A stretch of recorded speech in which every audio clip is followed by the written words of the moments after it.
Patuloy na nagsalpukan ang mga atake ng Demon Cultist at ni Alec kaya lumilikha ito ng impact sa paligid. Sa isang banda ay nakatago lang si Kang Wo habang nanunood sa dalawang naglalaban. Dahil mas malakas si Alec ay tumalsik ang dugo ng Demon Cultist dahil sa espada ni Alec. Habang nanunood si Kang Wo ay nasabi niya na ang lakas sa pagitan ng dalawa ay talagang malayo. Natalo ang Demon Cultist kaya napaupo na lang ito at tinutukan ni Alec ng espada nito. Sinabi ng Demon Cultist kay Alec na patayin na siya nito. Hindi pumayag si Alec at sinabi na hindi niya kayang gawin iyon dahil lahat ng buhay ng tao ay mahalaga, kahit buhay pa ng Demon Cultist. Matapos marinig ni Kang Wo ang mga salitang iyon ay nagpantig ang kanyang pandinig. Sabay na isip na anong walang kwentang bagay ang pinagsasabi ni Alec. Inutos ni Alec sa Demon Cultist na iwan na nito ang Demon Cult at magsisi sa mga kasalanan, at magbagong buhay na ito. Sagot ng Demon Cultist na basura na naman ang pinagsasabi ni Alec, sa gilid ay napapasabi na lang si Kang Wo na nasisiraan na ng ulo si Alec, dahil pinapatawad nito ang isang Demon Cultist, kahit na hindi ang mga ito nakikinig. Biglang naglabas ng smoke grenade ang Demon Cultist sabay pinasabog sa harap ni Alec kaya nagkaroon ng makapal na usok sa paligid. Tumakbo palayo ang Demon Cultist at hindi nito napansin na may babaeng dumadaan. Huli na ang lahat kaya nabunggo ng Demon Cultist ang babae, at sa lakas ng impact ay tumilapon ang babae sa pedir. Bum-itak ang pedir ay naiwang duguan ang babae, sabay tumakas ang Demon Cultist na may pagbabanta na pagbabayaran niya si Alec balang araw. Nilapitan ni Alec ang babaeng duguan, nang e-check niya ito ay nalaman niya na wala na itong buhay. Wala na siyang nagawa kundi lumuha at mapasigaw sa kamatayan ng babae. Habang lumuluha si Alec ay lumapit ang ating bida at nagtanong dito kung anong kabaliwan ang pinaggagawa nito. Tanong pa ni Kang Wo na bakit hindi pinatay ni Alec ang Demon Cultist. Yakap ni Alec ang bangkay ng babae, pero sinabihan siya ng ating bida na kung pinatay sana nito ang Demon Cultist kaagad, di sin sana nabuhay ang babae. Namatay ang inosenteng babae dahil sa kasalanan ni Alec, ibig sabihin nun si Alec na rin ang pumatay sa babae dahil sa kabaliwan nito. Sagot ni Alec na hindi niya pwedeng gawin yun dahil lahat ng buhay ay mahalaga kahit na isang Demon Cultist pa ito. Nina si Kang Wo at napatikip na lang ng mukha, at sinabi kay Alec na dahil sa kalukuhang paniniwala nito ay namatay ang inosenteng tao. Salaysay ni Alec na ano ang ibig sabihin ni Kang Wo na inosenteng tao dahil wala namang bangkay sa kanilang harapan. Nagulat si Kang Wo matapos makita na naglalaho ang bangkay ng babae dahil sa kapangyarihan ni Alec. Paliwanag ni Alec na kahit nakatakas ang Demon Cultist ay wala namang inosenteng nadamay at namatay.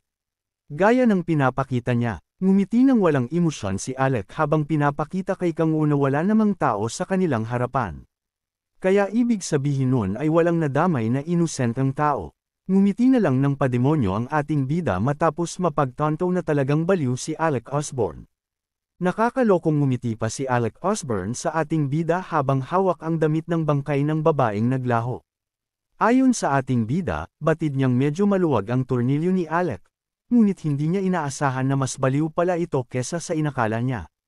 Nasabi pa ng baliw na si Alec na nakakahiyang pangyayari ang muling matakasan ng demonic order, sa kasunod-sunod na bum-ontong hininga. Napalingon naman siya at agad na tumugon nang sabihin sa kanya ni Kang Wo na may nais lang siyang malaman. Seryusong tanong ni Kang Wo sa nakaupong si Alec, kung wala ba itong planong sukuan ang kinikumbensing si Sehun.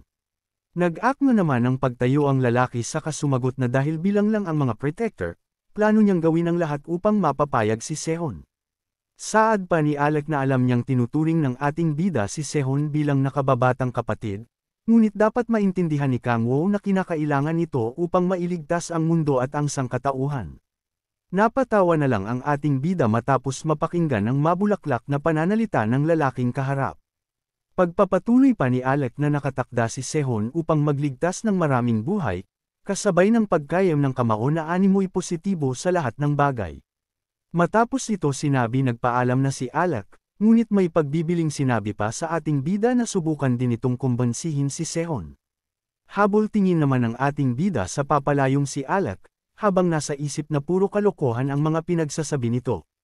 Naiwan ang ating bida na seryusong nag-iisip, alam ni Kang Wo na ang tanging nais lang ng baliw na si Alec ay maging katulad niya si Sehun. Matapos ang paggamit niya ng kapangyarihan upang sapilitang mapahindi si Sehun sa lalaki, alam niyang habang nananatili ang respeto ni Sehun dito, ay patuloy silang magiging malapit. Nang maalala ang sinabi ni Alec na kailangang patuloy na lumago si Sehun, napangisi ang ating bida na halatang nakabuo ng magandang plano, saka sinabi sa isip na nasa harap na ang magandang oportunidad. Nakangisi pang sinabi ni Kang Wo sa isip na ang gagawin niya ay pagtulong sa magandang layunin ni Alec Osborne.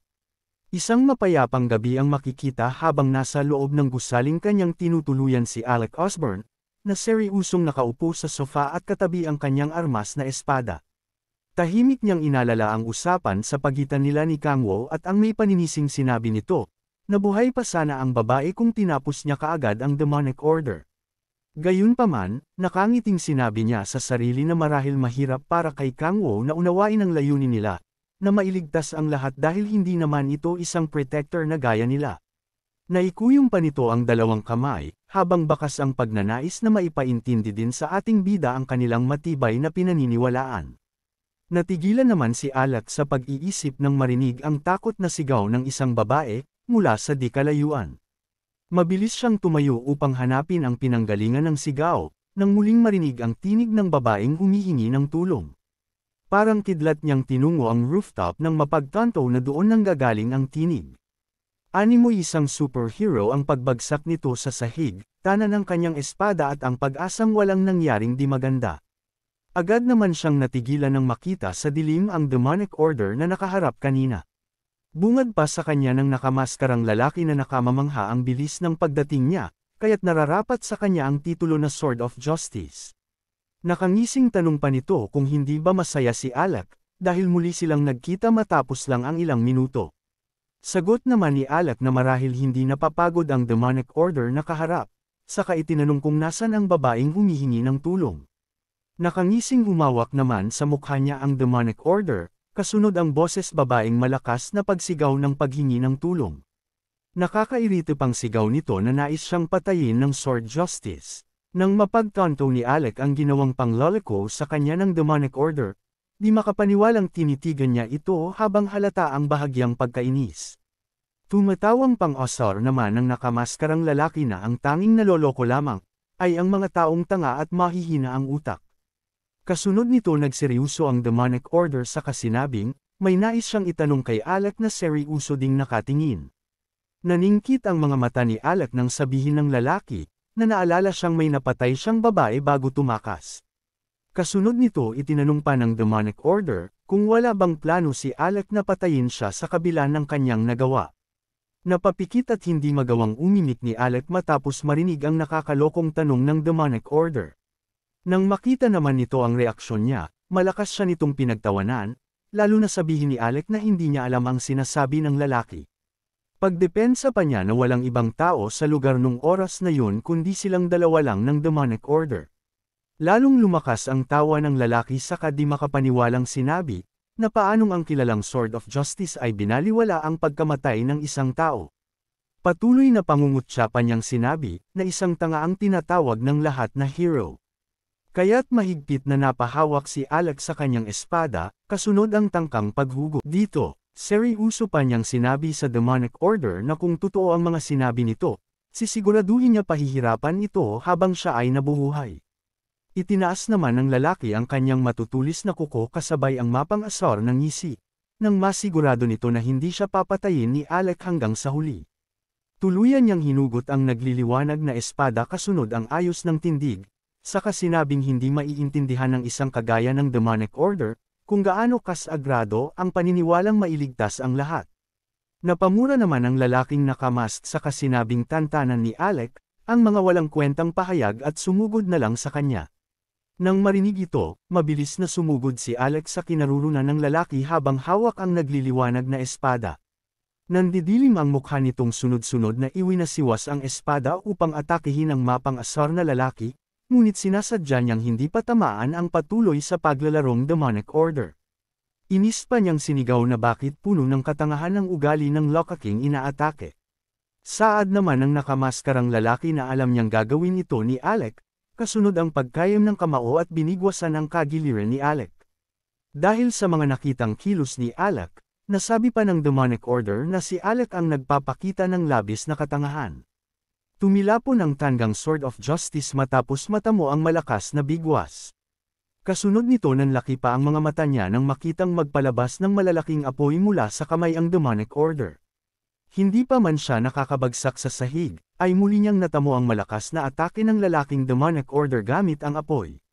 Maitim na usok naman ang makikita sa lugar matapos ang atakeng ito. Nang tanggalin ang nakaharang na kamay bilang pagsalag, takang naitanong naman ni Alec kung kailan pa nagkaroon ng ganoong ability ang lalaking kaharap, dahil ang natatandaan niyang hindi ito ganoon kalakas nung unang makalaban ito. Sumugod mula sa itaas ang lalaki hawak ang isang malaking armas, nakatingalang naisip naman ni Alec na marahil nagawa nitong magpalakas sa loob lamang ng isang araw.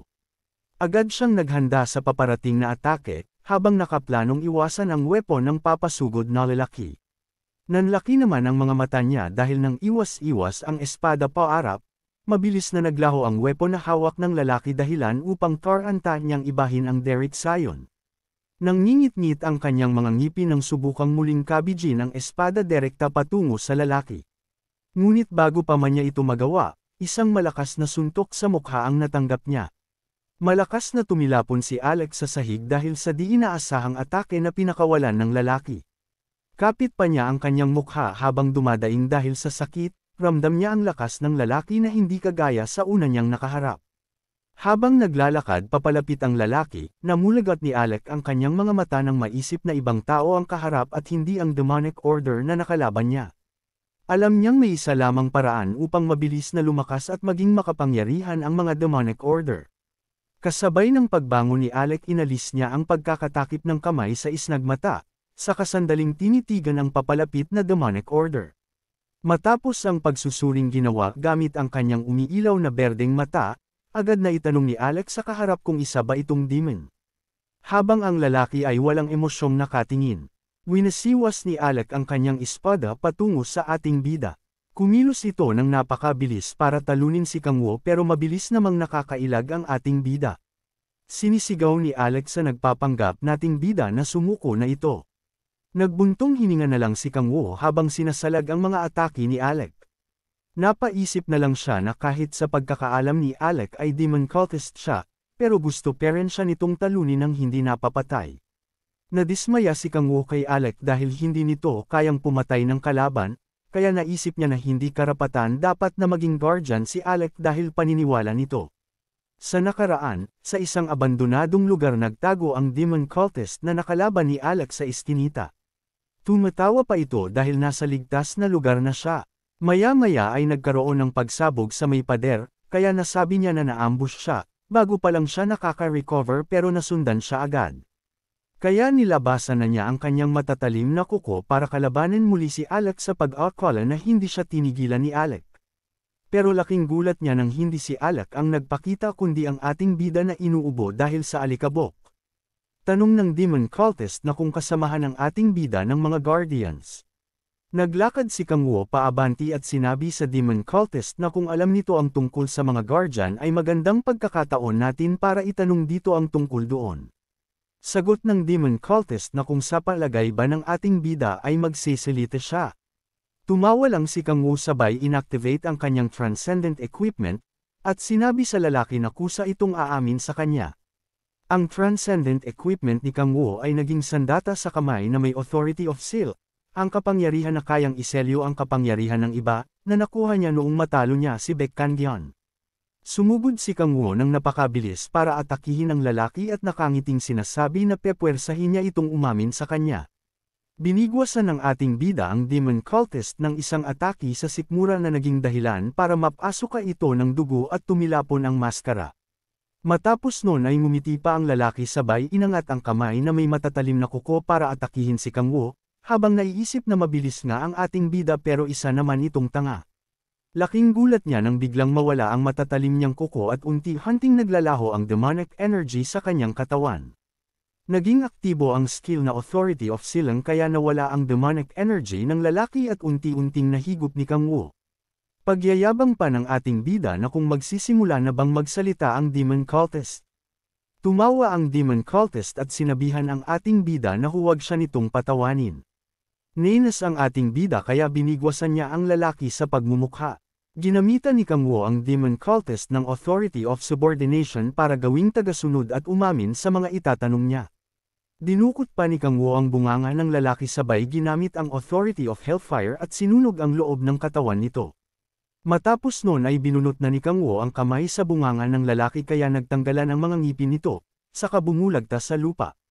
Nagsalita muli ang ating bida na kung magseselita na ba ang demon cultist o magpapatuloy siya sa pagpapahirap dito. Mangiyak-ngiyak ang lalaki na sinabi na magseselita na siya. Mungkahi ni Kang Wo na magsalita ito kung ano ang nalalaman nito tungkol sa mga guardians. Tanong ng lalaki kung bakit, kung isa itong guardian ay dapat mas madami itong alam kaysa sa kanya. Dahil hindi sumagot ng matino ang demon cultist ay tinakot ni Kang Wo ang lalaki na pahihirapan niya ito ulit kung hindi ito aayos ng sagot. Dahil doon ay takot na takot ang demon cultist na puro luha ang pagmumukha. Nagkwento na ang lalaki ang sinabi na sa pagkakaalam niya ay ang organization ay tinatawag na guardian, mayroon itong hindi lalampas sa 10 na miyembro, at ang leader ng mga ito ay isang babae, na may kakayahang makita ang ibang guardians kung nasaan mang dako ng mundo. Napagtanto ni Kang Wo na dahil pala sa kapangyarihan ng leader ng mga ito kung bakit nahanap ni Alex si Sehun at kung bakit ito matyagan na kumbansihin si Sehun para isabi sa organization ng mga ito. Tanong muli ng ating bida sa demon cultist na kung ano naman ang tungkol sa ibang guardians. Sagot ng demon cultist na hindi na niya alam ang tungkol sa iba. Tanging si Alec lamang ang kanyang kilala. Sinabi ng demon cultist na hanggang doon lamang ang nalalaman niya, kaya palalayain na ba siya ng ating bida? Sagot ni Kang Wo na oo naman pero, mangyayari lamang ang kanilang kasunduan kung makikinabang sila pareho. Kung makikinabang sila pareho ay bubuhayin niya ito. Biglang kinabahan ng lalaki at mangiyak-ngiyak ang pagmumukha matapos sabihin ng ating bida na kailangan na nitong mamatay. Nagmakaawa ang demon cultist at nagsabi ng kung ano-anong mga bagay at impormasyon para lang patawarin siya ng ating bida at pakawalan. Akala ng demon cultist ay makakatakas na siya pero doon siya nagkamali dahil papatayin peren siya ng ating bida. Napangiti na lang ito at nasabi na sa simula pa lang ay wala na talagang balak na buhayin siya ng ating bida. Naisahan siya ng tusong si Kang Wo, at maya-maya ay sinunog siya habang nakangiti ng pademonyo ang ating bida. Nasunog ang abandonadong lugar kasama ng demon cultist. Kinuha ni Kang Wo ang kasuotan ng demon cultist at sinuot, pati ang maskara nito ay kinuha rin ng ating bida, at ngumiti ng pademonyo habang nasa gitna ng naglalagablab na apoy sa paligid. Balik sa kasalukuyan habang patuloy pa rin ang pag-iwas ni Kang Wo sa mga pag-atake ni Alex sa kanya. Nagpasalamat ang ating bida sa demon cultist na pinatay niya dahil dito ay magagawa niya ng maayos ang kanyang original na plano. Kaya inalis na ni Kang Wo ang authority of silang sa kanyang mga kamay para magseryoso sa laban. Akmang aatake na naman si Alec sa kanya pero tinapik na niya ang kamay ni Alec at tumilapon ang espada nito palayo, habang binibigkas ni Kang Wo na naiinis na siya sa pinaggagawa ni Alec. Sinakal niya bigla si Alec at natiik ito. Nagkakalwag na lang ito habang sikal ng ating bida na nakaangat mula sa sahig. Sabi ni Alec na pakawalan siya ng ating bida pero hindi iyon ginagawa ni Kang Wo. Naisip ni Kang Wo na kung lahat ba ng world ranker ay mga tanga, dahil wala man lang kasing ayos ni Qian Mujin sa mga ito. Sinabi ni Kang Wo kay Alec na ano ang dahilan kung bakit hindi nito kayang pumatay ng iba. Dahil kung magiging movie iyon ay isa iyong masang istorya. Tanong pa ni Kang Wo na kung sa tingin ni Alec na mababago nito ang mundo habang nakasarado ang mga mata nito. Kung bubuksan sana ni Alec ang mga mata nito ay hindi mangyayari ang mga bagay na masama sa paligid nito. Ayon sa ating bida na marahil ginagamit ni Alec ang kapangyarihan nito para mawala ang mga masasamang pangyayari sa paligid nito at baguhin ang pag-iisip, gaya ng ginawa nito sa bangkay ng babae na namatay dahil sa katangahan nito. Naglaho ang babae dahil sa kasalanan nito, para pagtakpan ang kamaliyang nagawa.